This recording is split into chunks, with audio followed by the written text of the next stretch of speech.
Good afternoon. This is Bruce Yackel of Original Cast Records and Footlight Records. I'm thrilled to have made friends with June Gable over the weekend, and here we are Zooming. Good afternoon, June. Good afternoon. How are you? I am good. So give us an idea of very early June Gable. Where did you grow up, and where did music come into your life? Well, born and raised in New York. I was born in Brooklyn, and then we moved out to the Rockaways. We moved up, and I think the first time I was ever in any kind of a musical or any kind of a play was in the 5th grade, and then that continued into high school, where I did my first character role of the nurse in Romeo and Juliet, and then went to Carnegie Mellon University, where Did you never have a lead in school? Well, here's the summation, I think, of my career. I think at first I was considered a character ingenue, and then I was considered a character comedian, and then a character actress, and now I'm retired, so you can call me anything you want. But basically, it was always characters. And at first, I was very resentful because I always wanted to be the beautiful young girl, which I never was cast as.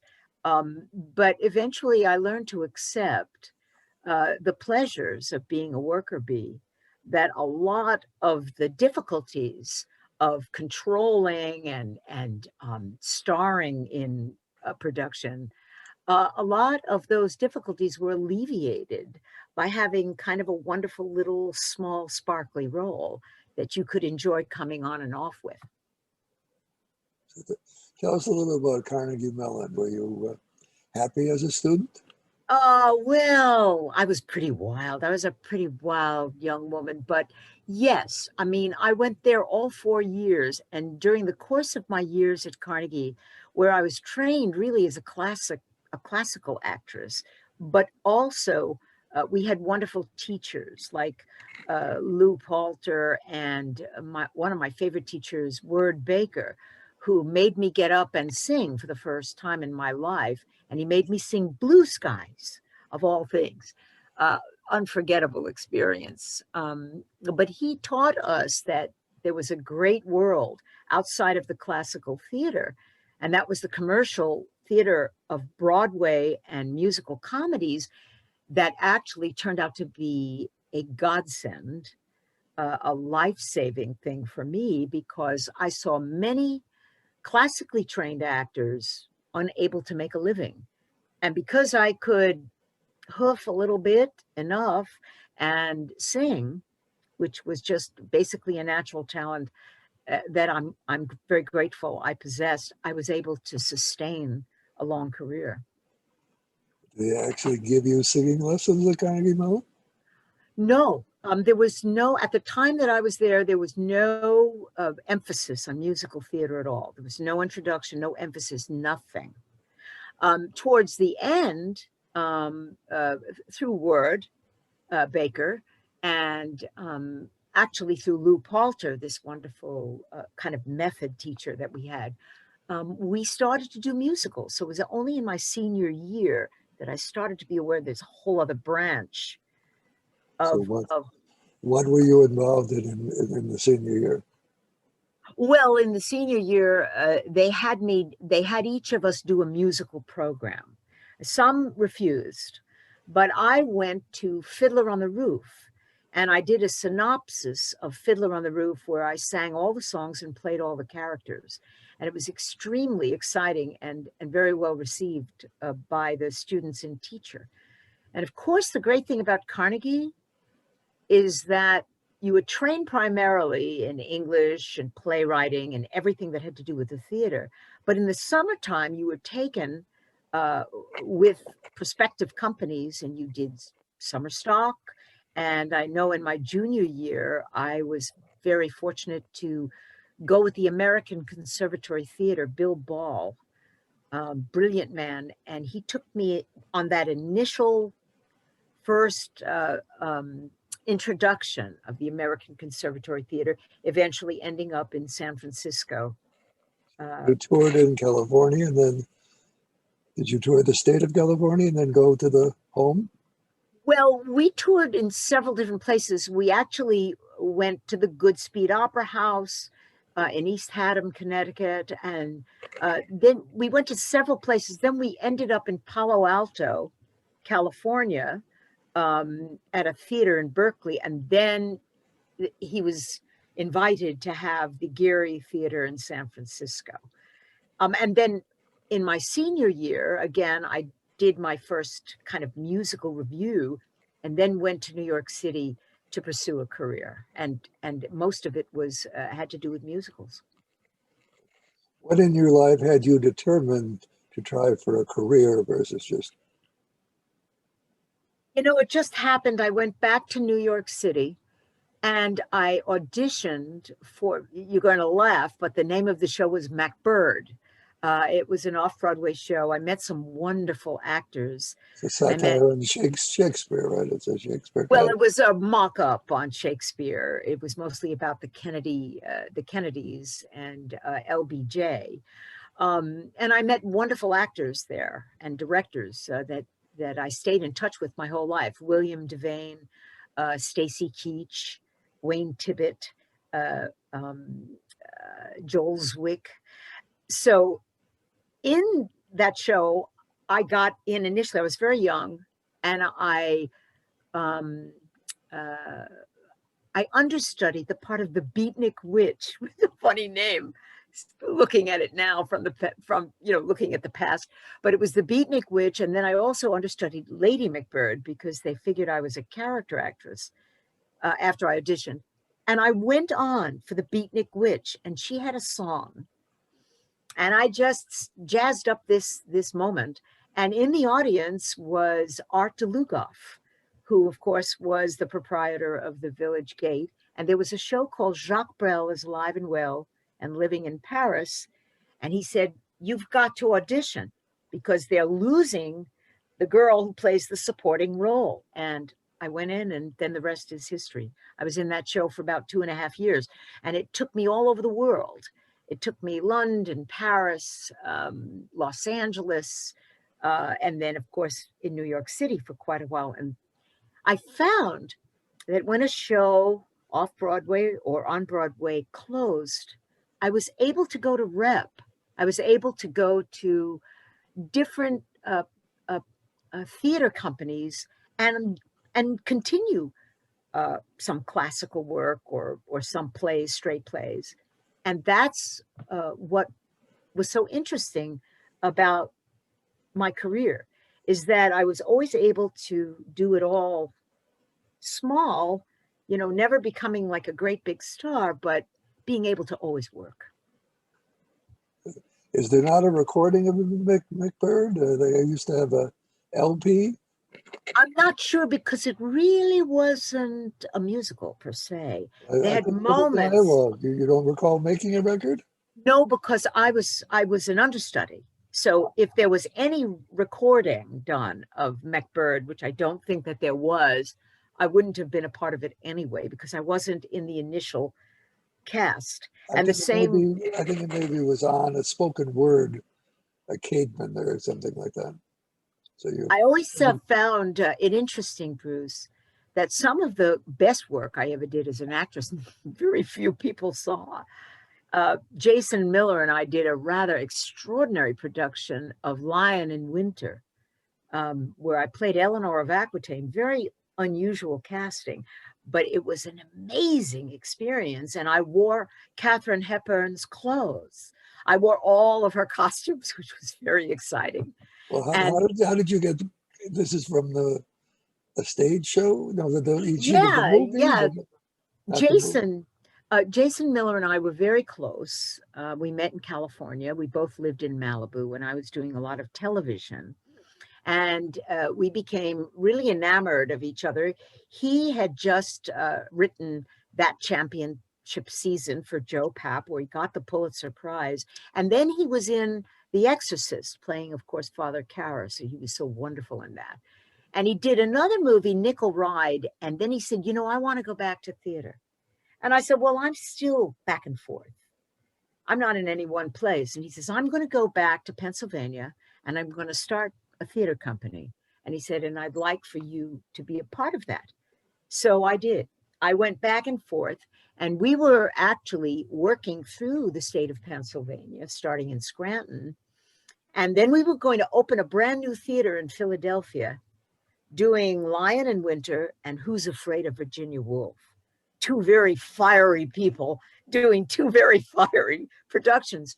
But unfortunately, he got very ill. And then soon before we were able to fulfill that dream, he died, passed away. So what came after the third? Well, basically, I just continued doing television comedy and musicals. At a certain point, I was on Friends for 10 years. I had a small recurring role that came back. You know, I played actually two characters on Friends. When that ended in 2002, I decided to come back and concentrate on theater. And I ended up doing Pecan Pie, where I played Molly Pecan for a year off Broadway. And then I did a show with Five-ish Finkel called Five-ish Live, where it was just all musicals, all musical, all singing. And I decided to, and then I did a show at the Vineyard Theater. So I decided to do theater. Tell us a little about Candide. I would love to hear how you got cast in that, and the part you played, and how it went from Brooklyn. Was the intention to go to New York, or just to play Brooklyn? I think it always was. We were at the Brooklyn Academy of Music, and then I think Hal, with that involvement of Hal Prince, Stephen Sondheim, and Leonard Bernstein, who was just wonderful, by the way. He became a very good friend, and we had a lot of laughs. He loved wild, funny women, and we had a lot of laughs. And he autographed a copy of Trouble in Tahiti and gave me the original copy of it, which I still have today. He was an amazing man. But I think with all those incredible names, that it was always designated to go to Broadway. And that was always Hal's desire, even though he cast, well, no one in the cast was a star. We were all very young, in our 20s, and we were just starting to break into the business. So that was a wonderful experience, because in my 20s, I get to play, you know, a rather amazing character of the old lady with one buttock, and she was, I guess, about 90. We approximated her to be about 85 to 90, and you know, I used 3 different accents in that show. Were you in different places? You were, all of you went around the world, went around Europe, right? You went to many different cities, and you sort of, there you are with other people. Well, Jacques Brel is Alive and Well and Living in Paris was the show that took us to Europe, that took me to Europe. Most of the other plays and the Broadway touring shows, the musicals that I did, started out as national tours and then went to City a Night. And those were amazing experiences. I did 2 of them. So I got a chance to really see the country and spend time in different cities and different states. It was an amazing experience. Now, did you have to audition numerous times for some of these roles, or were you pretty lucky that they saw the possibility of you? I guess there were certain parts, like Molly Pecan. They knew me. They just called and asked. And there there were a lot of different auditions that I really enjoyed doing. I enjoyed auditioning for Mel Brooks. Unfortunately, the touring show didn't last of Young Frankenstein. You know, it was on Broadway, and then they were going to tour it, and then it just didn't last long enough for me to go into it. But I loved auditioning. I used to try to dress like I thought the character looked, and I would put my hair different ways, and I would put different makeup on, and wear crazy clothes. And a lot of times it worked, sometimes it didn't. But well, were you going to be the Cloris Leachman from the movie? Is that? yeah, he was. I auditioned for him and Susan to do the Cloris Leachman part. By that time, it was on the road in a national tour, but it didn't last. And so, but he was very interested in me to play the. Did it get bad reviews out of town? Did they not see the You know, humor? I don't know what the exact theater stories were about that. There were some problems, and I think from what I heard, that started on Broadway with the cast and some money issues, and then it just continued, and then it didn't stay on the road. So how many cities did you play? Well, in the other shows, not in that show, but in the other shows, I played almost every city in the country. I think when I did start in They're Playing Our Song, we went in almost every city.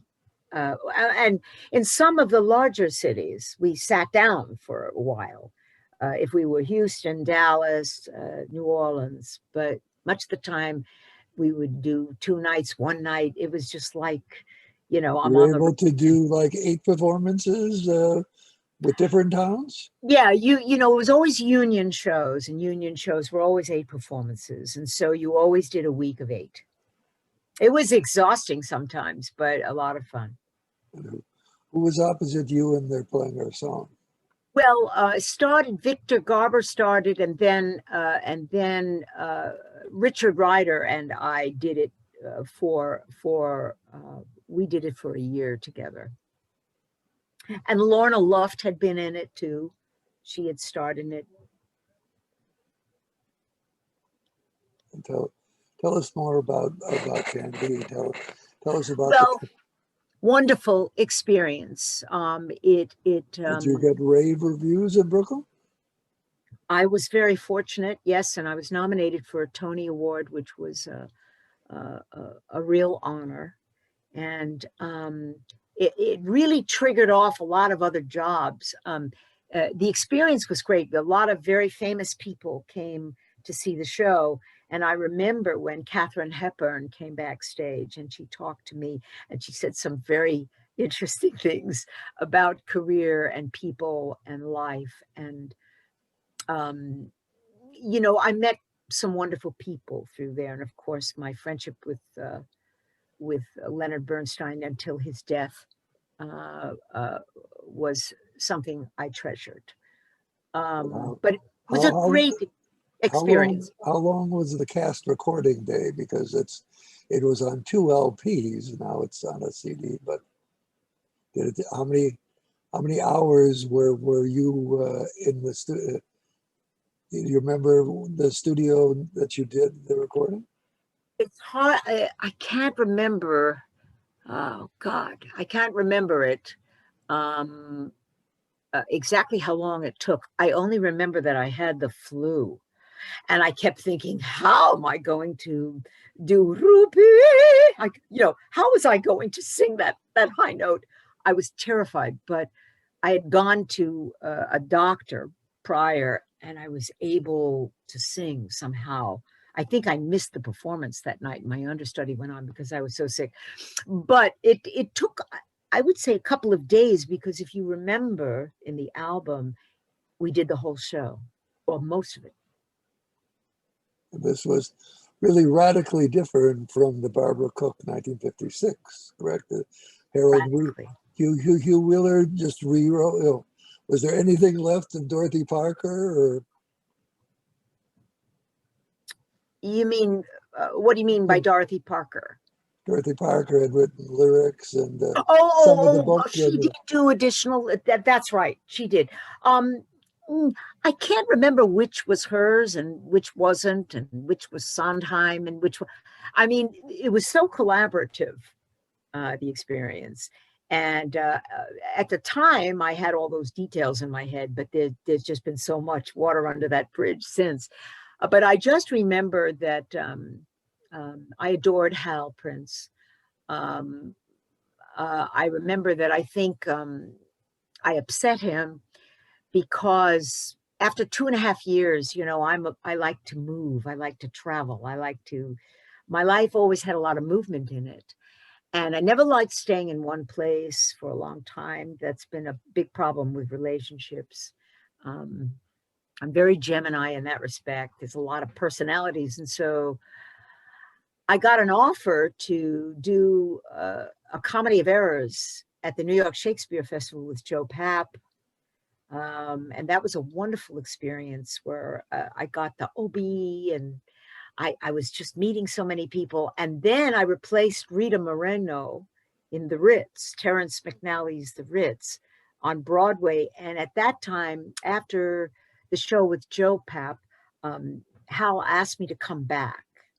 And at the time, I just thought, no, I can't. I've just got to move on. And that, in the long run, I think was a mistake for me. I think I should have always been faithful to Hal Prince. I think he respected people who were faithful to him. Stop the phone ringing.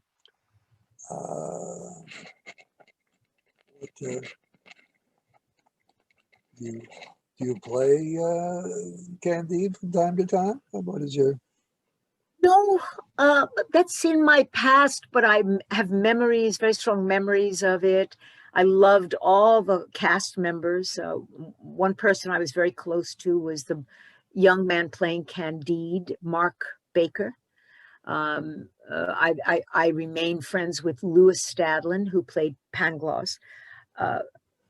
Mark passed away, unfortunately, several years ago. And of course, over the years, many constituents and many people that I've worked with and loved and known, good friends, have died of AIDS, which sort of happened early on in life. And I was always very active in fighting that pandemic. But we lost Mark, and that was very difficult. But I have wonderful actually during the run of the show or after the show? No, that was after the show. That was several years ago that Mark passed away. And we took many publicity pictures together, and we stayed very close friends until the end of his life. And it's always difficult when you have to say goodbye to those you love, but seems to recur in life a lot. And so those memories remain a very deep part of me. Are you aware how much Sondheim actually changed lyrics, or did he have whole songs? I think he changed lyrics here and there. I don't think it was massive. I think he worked very well with Leonard Bernstein, and I think that all three of them had their hands in every aspect of that show. Did things change from Brooklyn to the Broadway theater? Well, that was a pretty big deal because the space in BAM was very different from the Broadway theater. They gutted the entire theater for that show. And I think that was oftentimes one of the real difficulties in making the money back, because they completely gutted the whole stage area, the audience. They put in those benches. People were sitting below us. They were sitting on the They're side. trying to recreate Brooklyn in a big way. Yeah. And they wanted to create that world, kind of like what Peter Brook does in London, and what a lot of these environmental theatrical producers. Have you ever seen Natasha Pierre in The Rocket? Because that was a similar thing, where it's in the village, and the actors were sometimes they'd sit on somebody's lap, and That's what we did. That's what we did in that day when we did Candide. That was almost unheard of. That what we did, and we did that environmental set. So, you know, and that it was all was, Hal Prince. I mean, yes, yes. You know, uh, Hal was really a kind of a miracle worker. He was really amazing. He got incredible performances from all of us, and he yet at the same time gave me great freedom to create that character. what what songs did you sing in Candide? I'm Well, of easily course, assimilated. Is that one easily of them? assimilated is then the others were just like little flashes of those other songs. But I am easily assimilated is the really knockout piece. About Pass It Along? Were you part of Pass It Yeah, Along? little pieces we did, little bits and pieces. We didn't do the whole opera because a lot of it was changed to be a very young performance. You know, we were all very young. We were all in our 20s. I don't think there was anybody who was older than their 20s in that production. That probably was the concept. And that was his concept. And so he wanted to do something drastic. He wanted to do a lot of different things and make it a complete upheaval of the ones that came before it. Can you recall Stephen Sondheim talking to you at Well, I the? remember Stephen, I had much less to do with Stephen. Stephen kind of came and went. I think in the shows that he was much more involved with, where he wrote all the lyrics and all the stuff, you know, like Company and all of the, you know, all of the shows that he did, he became much more involved with those actors. With us, he was more removed. He wasn't as friendly. Leonard was just wonderful. Leonard just sat in the theater and laughed and put his feet up on the chair and said, "Do you want to have a drink after rehearsal?" Whereas Stephen was rather reticent and didn't much interact. He was very nice and very pleasant, and if he had a note or something that he wanted to give you, he would occasionally do that. But he wasn't overly friendly. He just kind of came and went. What I found, I went to the recording of The Follies from Paper Mill, and he was a considerable distance from the singers. But anytime he could easily have said into the microphone, "Can you try it this way or that way?" He would walk down a flight of stairs and into the recording studio itself, and he would whisper, because he didn't want to, he didn't want to be critical. I thought that was, Yeah, that sort of sounds like the way he might have been. Like I say, I never got to know him, and then it was soon after the Ritz, certainly Candide, Comedy of Errors, Ritz, that I was then brought out to California with a contract to that we eventually signed. We spoke to all three networks, but in those days, the major networks would sign people that they kind of had interest in, and then they were trying to create a series for me. And I was under contract with them for a year. So that brought me out to Los Angeles with a considerable amount of money.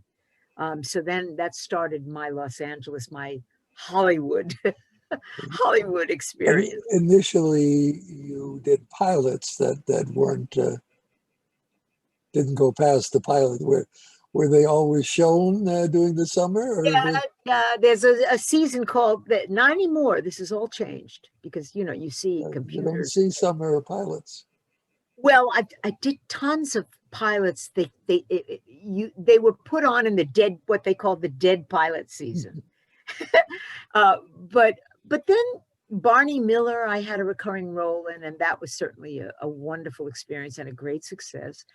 Um, I never could stay with that show because I was playing a Hispanic role. I was playing a Puerto Rican detective, and I was not a Latina. And in those days, people were starting to become very aggressive. And they said, "Hey, you know, why do you hire when Latinas can't get arrested, we can't get jobs, and you're hiring all these other actresses? Why don't you hire a Latina to play, a real Latina to play Latina roles?" And that's what was happening at that time. There were groups called Hola that were very militant about it, and I understood it. But it was a nice. Picketing? Was there picketing at all? Yeah, not with me, because I exited after half a year, but in the in past that, there were pickets and there were many demonstrations about stuff like that, and especially because I had replaced Rita Moreno, and again there was a woman that was understudying who was really from Puerto Rico, and she really spoke the language. I remember the mayor of Puerto Rico came back, and he started talking to me in Spanish really fast. And I know a little Spanish, but just what I took in school. And I said, "Yeah." I said, "I'm not Spanish." And he goes, "You're not?" I said, "No, I'm not." And so in those days, things were happening like that. You see it happening now with the African American community, that there's fighting for a certain amount of equality in the business. But how did Friends come about? Were you in Well, that from the beginning? I did 3 shows. Yes, from the beginning. I did 3 shows for those producers. I did a show called Dream On, and that was on HBO. I had a recurring role that they produced at HBO. And then there was a show called Family Album with Peter Scolari and Pam Reed. That was only 13 on the air for CBS. And then they had Friends that they were putting into production. And they called me in to audition for it. And I came in, my hair was kind of short and I wore no makeup and a little suit. And I came in and I auditioned just as me. And one of the producers said, "June, that's boring." He said, "Go away, come back tomorrow and go crazy." And so first thing I did was, what do I do? And then just had old crazy character stuff. I went to Wilshire Wigs on the way back to Hollywood, and I saw it the second I walked in. I saw a whole row of Dolly Parton wigs on the top, and I saw one. I went, "That's it." And so I got this big blonde wig, which I have to this day. We never washed it, and by 10 years after the show ended, it looked like a bird's nest, and birds were in it.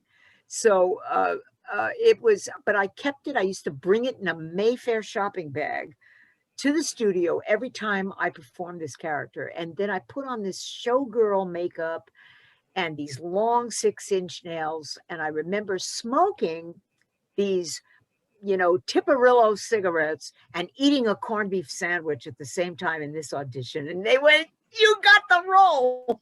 This is all you.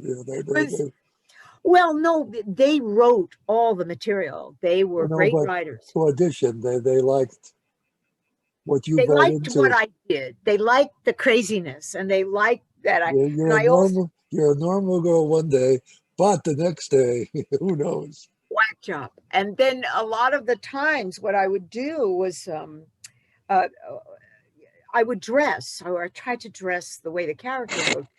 So what I did was I wore a big oversized shirt. I tried to look fat, which I eventually did wear a fat suit in when I performed it. But I tried to look overweight, and I wore this huge blouse, which I buttoned all wrong, and then these big baggy pants, and they loved it. They just loved it. It's hysterical. Tell us your character on the show. Well, the character was on the show the whole time, but initially, before they created this character, about I would say the 4th episode, it was just at the beginning. None of these people were stars. They were young people. And they had me play myself. So not so much myself, but I played the part of a little kind of funny nurse. I can't remember who was giving birth. I think it was David Schwimmer's uh, uh, wife, acting wife, in the in this particular episode. And so I played this little nurse. I wore my hair in a little ponytail and little glasses on my nose. And very unusual that they allow you to play two different characters on the same series. It's not a normal thing. And But I was fortunate. were there some famous directors who? Well, wonderful directors, wonderful, and so many. I mean, Catherine O'Hara came in and directed a few, and um, different people. Some um, Michael Lembeck was wonderful. There were just many, many. Jim Burrows was just great. I interviewed him. The thing that impressed me is I asked Alexa, what is the net worth of James Burrows? Oh, well. But what do you think the answer was? Millions. $600 million. I wouldn't be surprised. And don't even ask what the net worth of those three producers are. I don't even want to tell you. I mean, they started, I saw all the shows. They started doing little off-Broadway things that weren't successful. And like you, they went to Hollywood and it all changed. Yeah, it's funny. I never made a whole lot of money in the business. I worked consistently, and today I'm grateful. I have wonderful pensions and I have wonderful Social Security and everything that I need. And I invested my money well, I think. I own property, and I'm so content.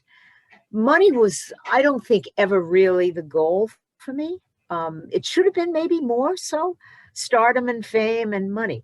But that became less. As my life went on, it became less important. And like I was telling you, I started to do a lot of activism with AIDS. We formed groups. We tried to help people. And then I went to India for a year. Soon after this disastrous show that I did, that I've never, ever stopped dining out on, Moose Murders. And after that, I went to India for a year and studied therapies and homeopathy. And then I also did that coupled with the acting. It became less and less important, the stardom and the fame. Well, when Moose Murders closed on opening night, did that send you to India? Well, yeah, that was probably part of it, but it was also so much going on in my life at the time. But I just did an interview with New York Magazine about it. You know, this very funny story. After the show closed on opening night, there was lines around the block of people that were furious that they couldn't come and see this horrendous, horrific kitsch experience. Tell us what the New York Times said. Oh my God. I just remember that I can't remember what he said. I don't know. They jumble up, but I have the reviews. I just remember one said smell-o-rama, and the other one said it was the bottom of the bottomless pit. I mean, the mental institution people were bussed in. That's who was in the audience. I mean, there are so many stories. That's another interview of Moose Murders, and I wrote that article. A lot of it is in there. And then I gave the Woman in New York magazine some other stuff. But one of the great stories is right after the show closed, Joe Allen called me. And, you know, he has those posters of bombs in his restaurant. And he said, please, June, get me a poster. And I said, sure. And I mean, I've been offered thousands of dollars for this poster. But I brought him a poster. And he says, great. He said, this is the Gable table. Anytime you come in, you're going to sit right underneath the poster of Moose Murders. So, do you remember what other posters you're near? Other club shows near you? I'm not sure which other ones are there now, because it's changed. What happened was... The sad thing is there's only so much space. So an old flop I mean, moose murders will never leave. I guarantee you Never that. leave. But what happened was somebody stole the poster twice. And so finally he called me up. He said, look, June, if you just get me one more, we're going to put it right at the maitre d's station near the bar. And he said, no one can steal it then We should because it's cement going to, it to the wall. that's right. We're going to just bang it into that wall with these huge But nails. how were you able to get more posters? Actually, I still have some Moose Murders posters. Oh, I'll probably be giving one to, AIDS Project and where they sell stuff once Broadway comes back. I mean, that's another thing, sad to say at this time in our lives that we are speaking and we are giving this interview, 2021, beginning of 2021, we've just had that horrible election. And then the pandemic, which has closed down Broadway and closed down theaters and film and productions where young actors don't have any voice at all. so It's many just a shows tough were time. about to perform. I wanted to see Love Life. They were doing Love Life, which had never been recorded. They said this time they'll record it because they had Brian Stokes Mitchell and Kate Baldwin. And the Kurt Weill people are always concerned. Kurt Weill and Lotte Lenya are not here, but they're people who live in the house and they make decisions as if they know what Lotte Lenya and Kurt Weill would want. And Well, the sad thing, Bruce, is that, when I was young, I had so many opportunities to do my craft, to sing, to do musicals, to do plays all over the country. And today, young people, with what's happened, especially, all of the also attenuating industries, the industries that depend on Broadway, all of this has been shattered for people. And my sister is a casting agent. And I remember many times just going to the theater and we would talk about the young people today. Oh, isn't that a wonderful performance? And wouldn't that person be great, in such and such? And it's sad, that this has happened. Of course, we're all hoping that that it will ease up now, but God knows. have you been able to get a vaccine? No, no. I certainly, even if I could get a vaccine, I probably could, but I'm gonna wait a while on that.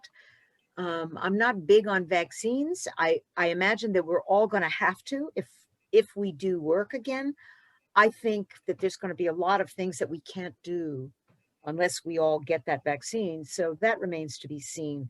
I like to see how it works because now they're talking about a new strain of COVID-19. Oh, there's this. They blame the England people.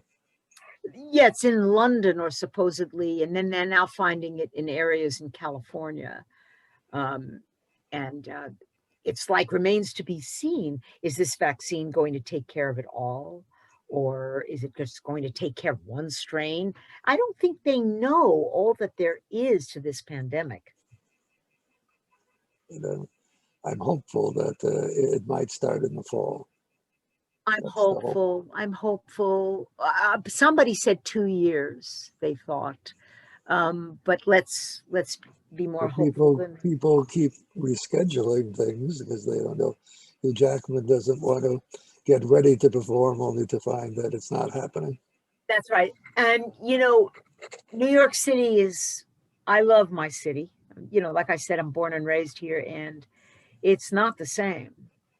There are restaurants that have been my favorites that are gone, boarded up, closed. There are businesses that have had to close down permanently. People who have lost their jobs can't pay their rent. It's been tough. It's been a tough year, I think.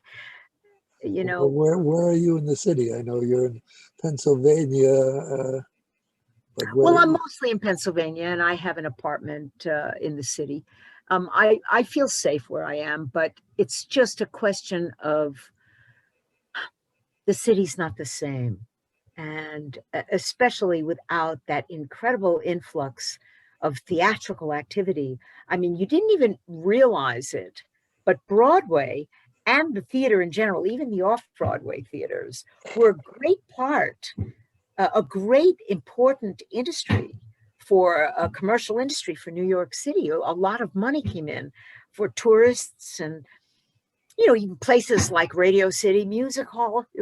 All of that was very important to New York. And now, unfortunately, it's so shuttered down. It's almost not the same. When you go to Broadway, it's just like eerie. If your sister's a casting agent, I saw a big casting agency. I don't remember the name, but I recognize that they're big. And they said they had to close. And though I understand shows and things like that, but you have a little office and you don't have that office, and then you get another office. Can casting continue a lot easier than other aspects? Very difficult. And I think that it can continue, and projects are still being discussed. But when you get right down to it, if you can't get going with it, I know that my agents, I love my agents, and I've been with them for many years.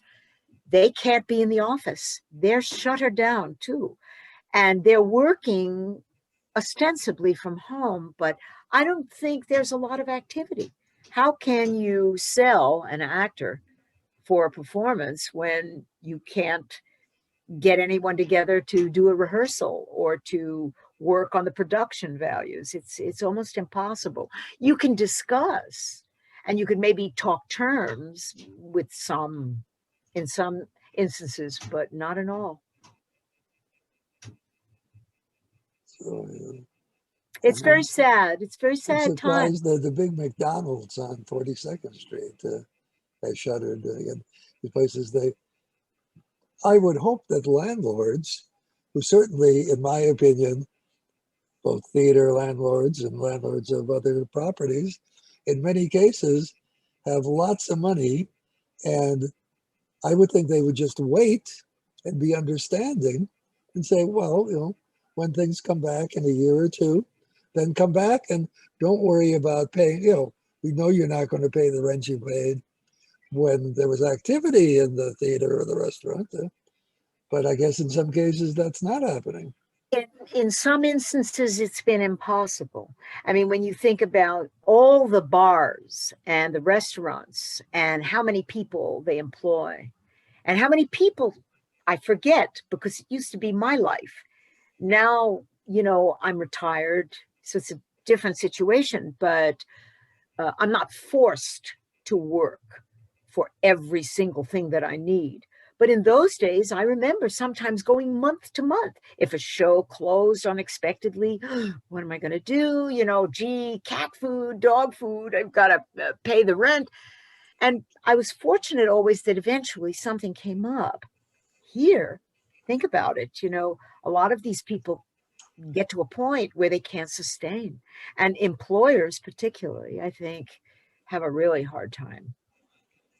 I guess to the businesses, the taxes keep coming too. If you own a building, that the government, but I guess everybody can't give up everything. I don't know who winds up taking the ultimate blow. I would think if everybody takes a little blow, it's better than one aspect taking the biggest blow. I am not sure about these shutdowns. I wish it didn't have to happen.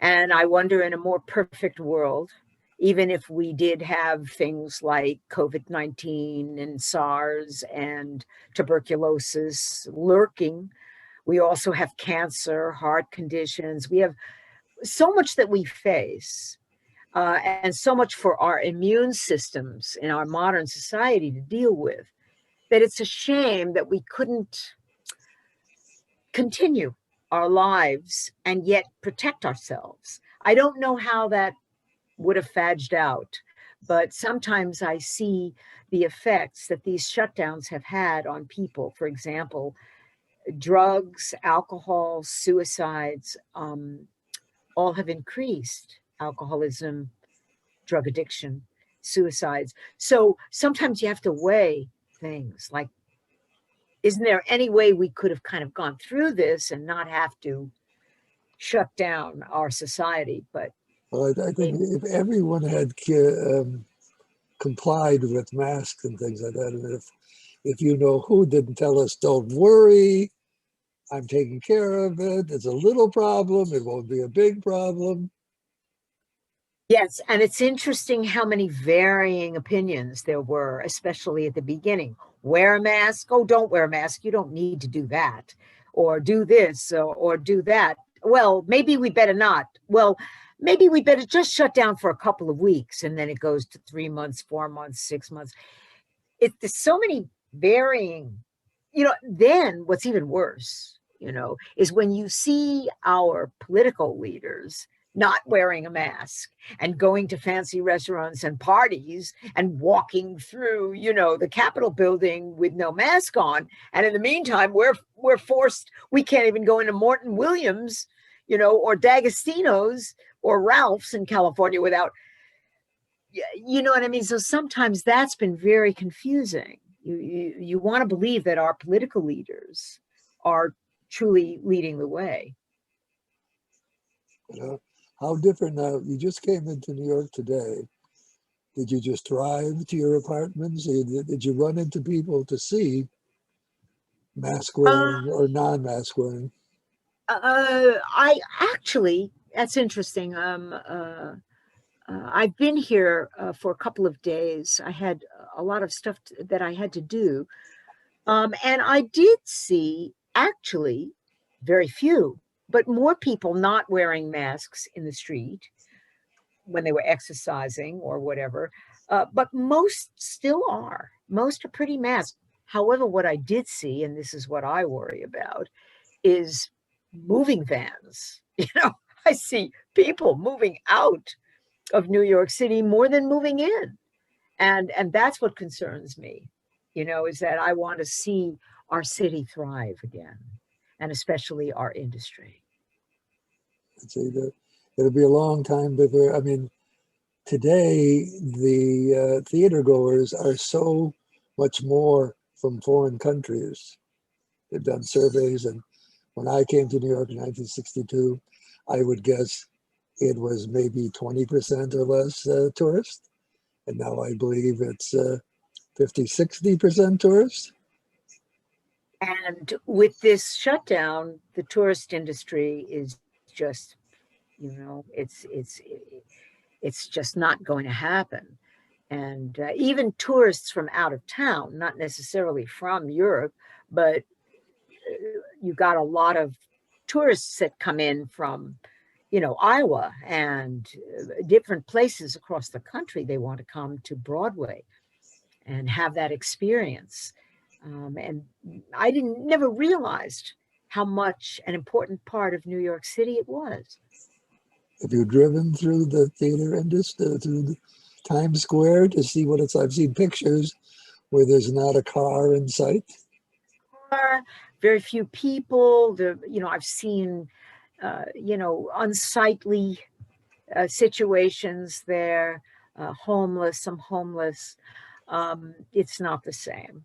And so that's my prayer, is that this city will revive, like we're talking about, who knows when at this point. But because I'm never going to really be a part of it the way I was. And certainly the 70s, the 60s, the 70s, the 80s are no longer what Broadway has become. So.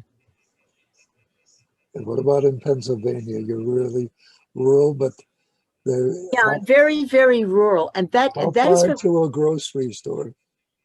Pretty far. But what's interesting about living in a rural area where I live is that I have the opportunity to understand people that I never knew before. In other words, when you're an actor or a singer, you go from LA to New York. Sometimes you kind of go on tours and you can go through state to state, city to city. But when you are part of people that are different from you, we elite in New York and Los Angeles, we don't understand what happens to people in rural America, what they are going through, what they have suffered when the factories were taken away and moved to Mexicali and Indonesia. A lot of people, thousands of them, lost their jobs and lost their abilities to take care of their families and pay their mortgages. And a lot of times I try to talk to my liberal friends, to my friends in New York or LA about it, and it's really hard for them to understand. You know, for example, why do they support Trump rather than someone else? You know, they don't. He was buying a lot of crops and things like that, even though. Oh, well, I don't know. I just mentioned that, you know, but there were a lot of Trump supporters in the area that that the areas that I've known, in the rural areas that I know. And the reason is because they feel that he's for the working man, that he's for America, Americans, not just people in one end of the country and the other, or in the large cities and the very wealthy. They feel that he's for the working class person, you know, whether or not that's true. Says. Yes, that's what he says. And that's what he, anything to fit the occasion and the people.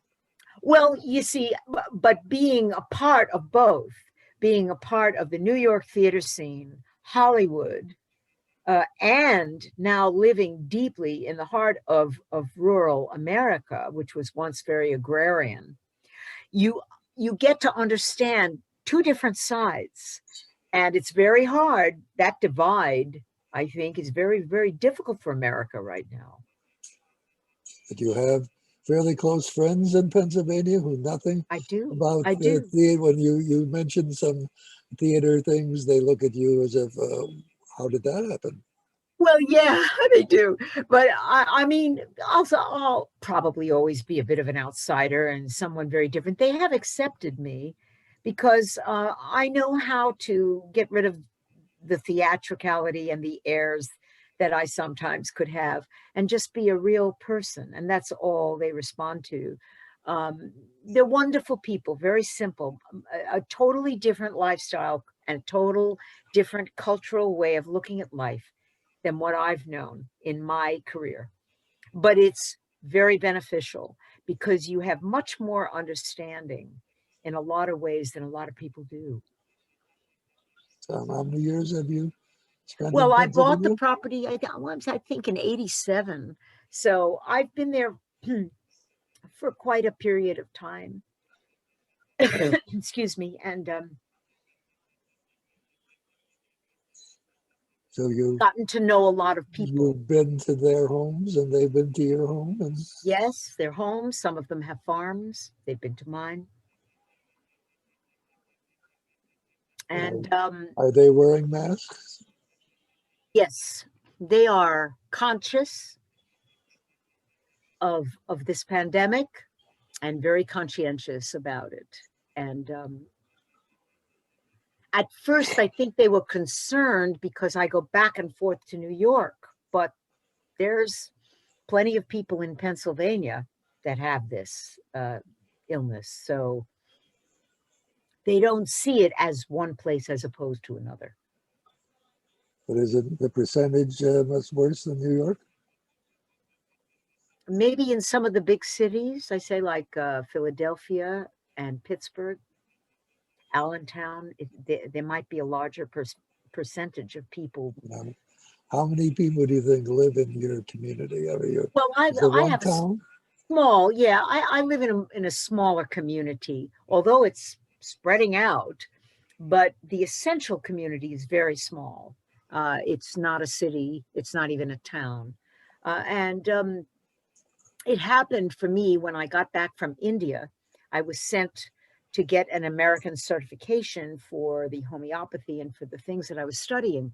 And I went to a place near there in a remote area, an institute that I studied there. And that's where I found this property. And it's a very nice complement to city life, I find.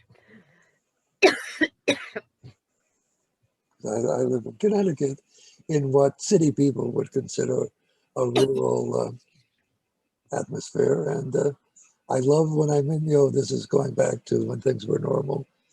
I love being in the city with the hustle and bustle, but then it's a pleasure to be back where seemingly nothing bad happens.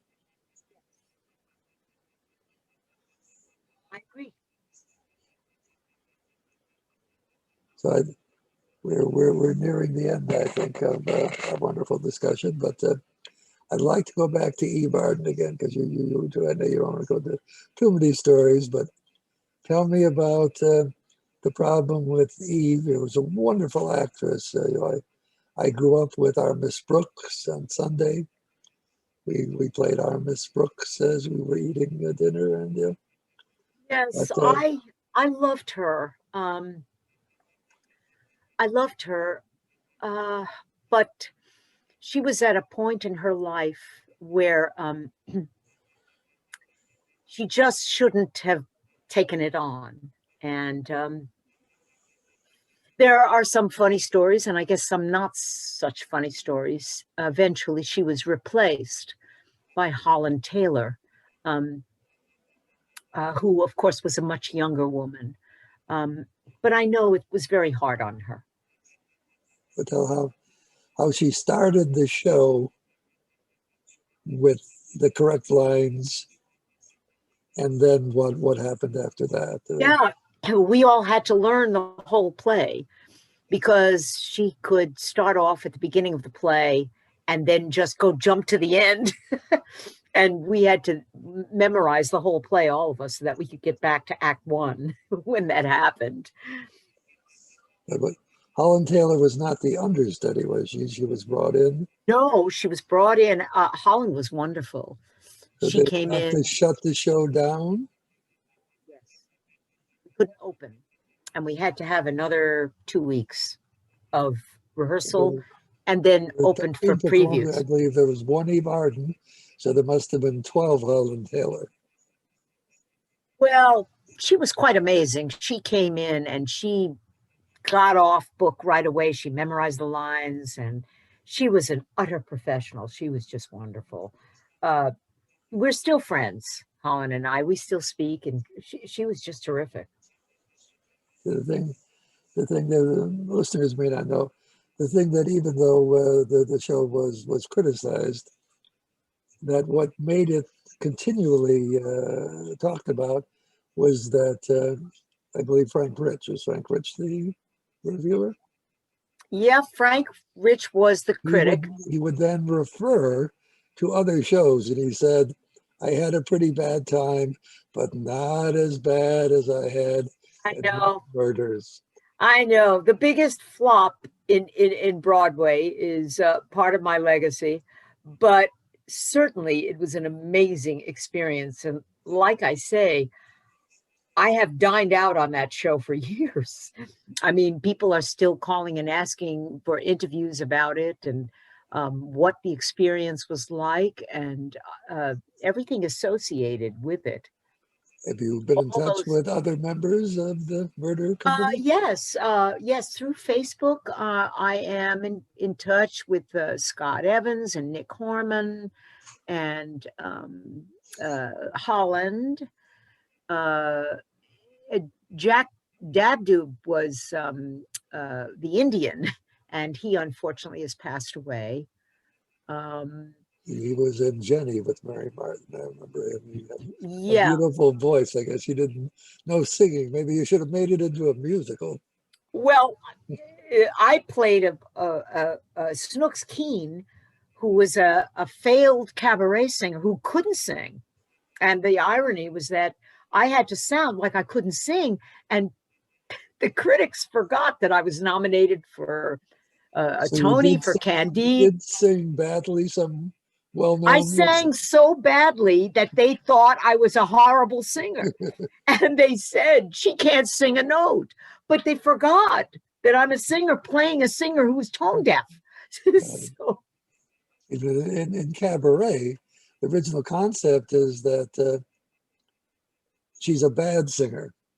And then, of course, she got cast, Liza, and good singers wind up doing it, so they lost track of the fact that Right. she's an But unsuccessful singer, and that's but I'm a method actress. And so if I'm playing somebody who can't sing, I really can't sing. I can't sing a note, but they forgot. So it's ironic. But yes, I think you're right. It should have been a wacky musical. Maybe it would have been crazy enough that it might have had a run. It was pretty wild. it was Oh, revived by a guy who I'm somewhat friendly, Stephen McCaskill, I think, McCaslin. it And was revived, and they called me at the time. I was in Los Angeles and I was working, but they called me and they said, would you come opening night just to have an original member of the show? And I said, I wish I could, but I'd have to fly in for it, and I just couldn't do it. But I remember that it opened and it also closed right away, so I guess people didn't want it to revive either. well, this guy did.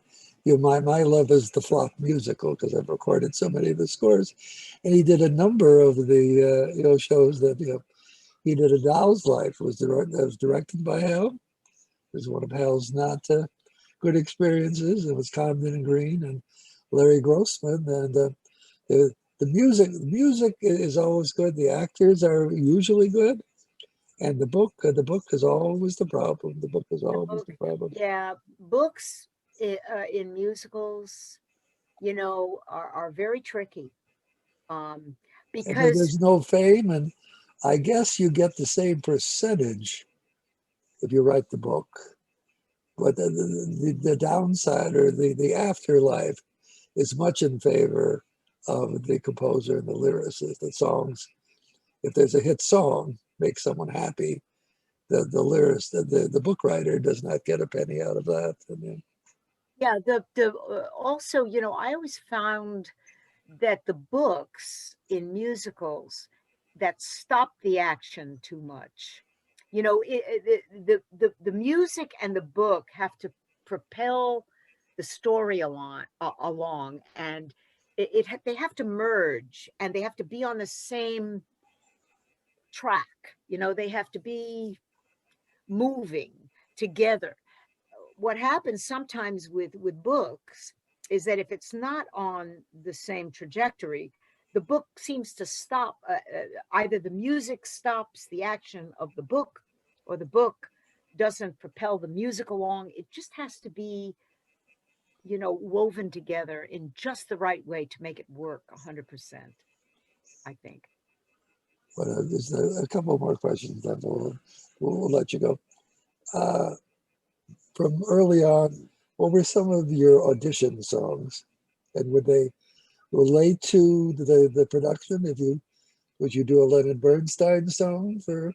I did Trouble in Tahiti a couple of times. I did. No, but when you auditioned for Candide, Oh, for call what you. Candide, I did an Al Carmine song that I had, I love that Al I Carmine's. knew.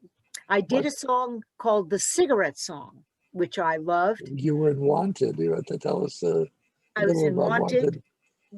This was not from Wanted. This was from one of his other shows, and he gave me a copy of his copy of the music, and I sang the Cigarette Song for many years. I sang a Frances Farmer song, Frances and Her Friends.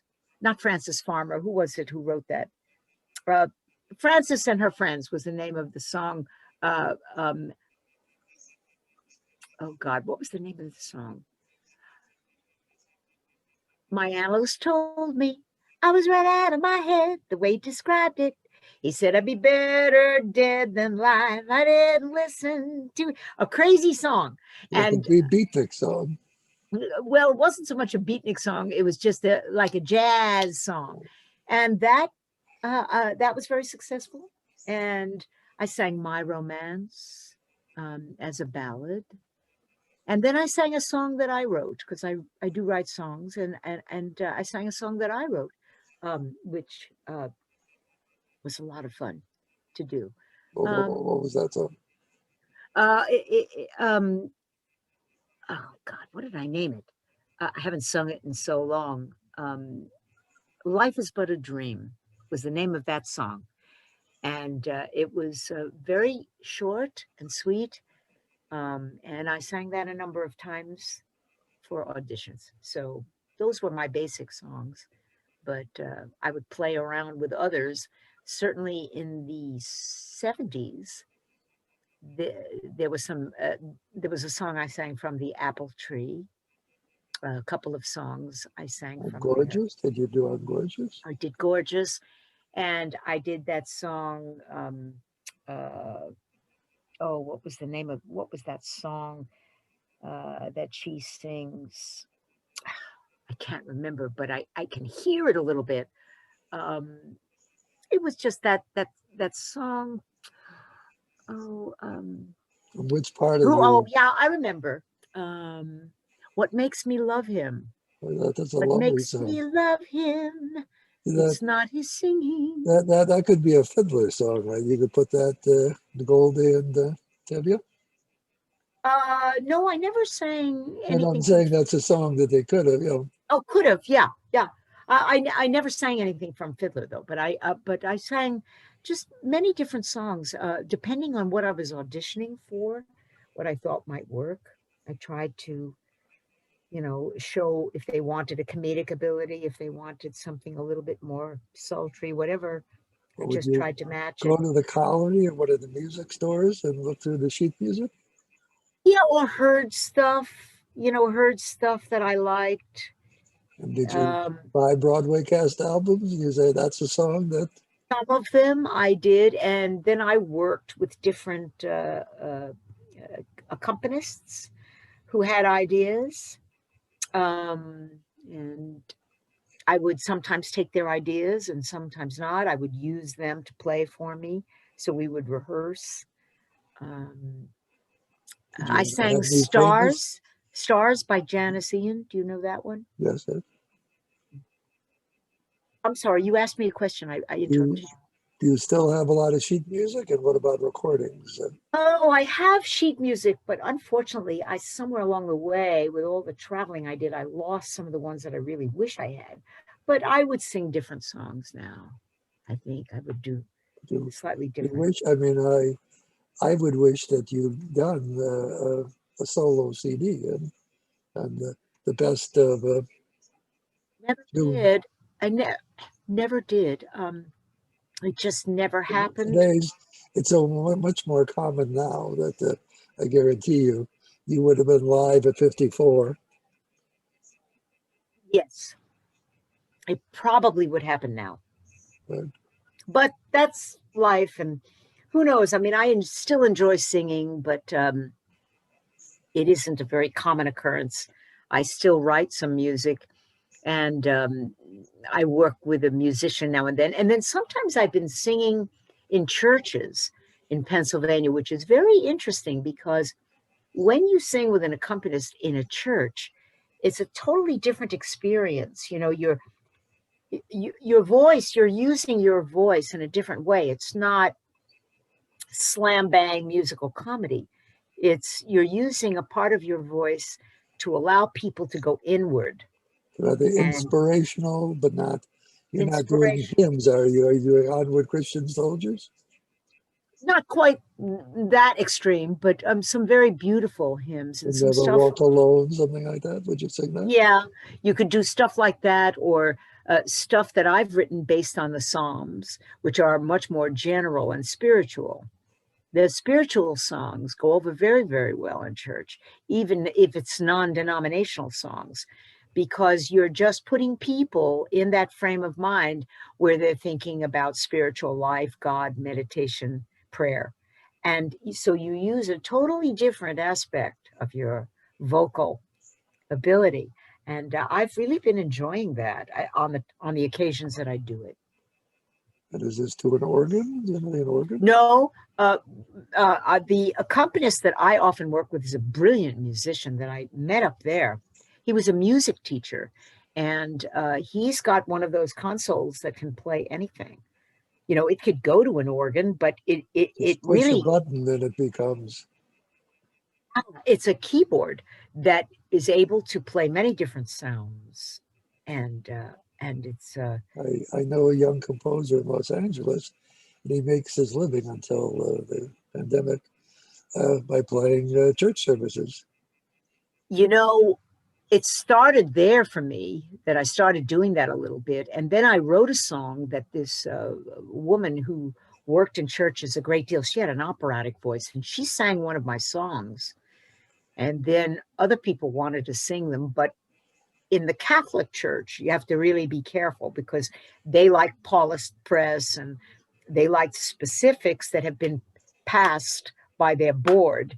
But Can you in sing popular songs, or does it have to be Latin? not in the Catholic Church, but in the Presbyterian Church and in the Methodist Church, you can sing a variety of different kinds of songs that are spiritual based, but they can be popular. Whereas in the Catholic Church, that's not acceptable. You must sing according to what they have passed through to their services. What religious background do you come from? Well, I grew up, my mother was Jewish and my father had no religion. My father was from Poland. I'm a first generation immigrant, and he was an atheist. So I had no religious upbringing. I mean, smatterings of here and there from my mother, and then smatterings from friends who took me to church with them. And so I'm a smorgasbord. Did one of them have a voice? Oh, my mother was a great singer. My mother ran the United Choral Society out in Long Island for a long time. And she also sang at the St. Cecilia Chorus in New York. She had a beautiful mezzo-soprano voice. And she would sing to me when I was a child. And I believe that somewhere along the line, that's where the impetus to sing came from. It definitely came from her. My father was too tough. My father was a rough and ready. But as an atheist, would he ever come to support your mother when she sang? He wouldn't have any of it, but he would come always. He loved my mother's voice, and he would come to the choral society. She never sang. She did sing in some church choirs, but mostly the United Choral Society sang a whole different kind of classical, some spiritual, even some modern. They were a wonderful choral society that loved music, composed of people that loved music and would sing many different kinds of songs. And they gave concerts through the year. But did you ever get a chance to sing in that? No, I never sang in my mother's choir, but I came to hear it. And I came to hear her, of course.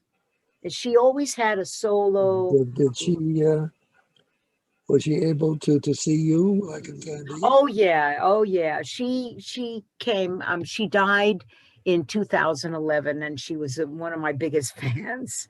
She was great. My mother was a great beauty, and she was very talented. I think through her, I paint and sketch and sing and dance. All that comes from Mom. How long did your father live? My father lived into his 90s, but he was much older than my mother. My mother was really like a child. She was very young when she married. So he And wasn't around to see you do anything?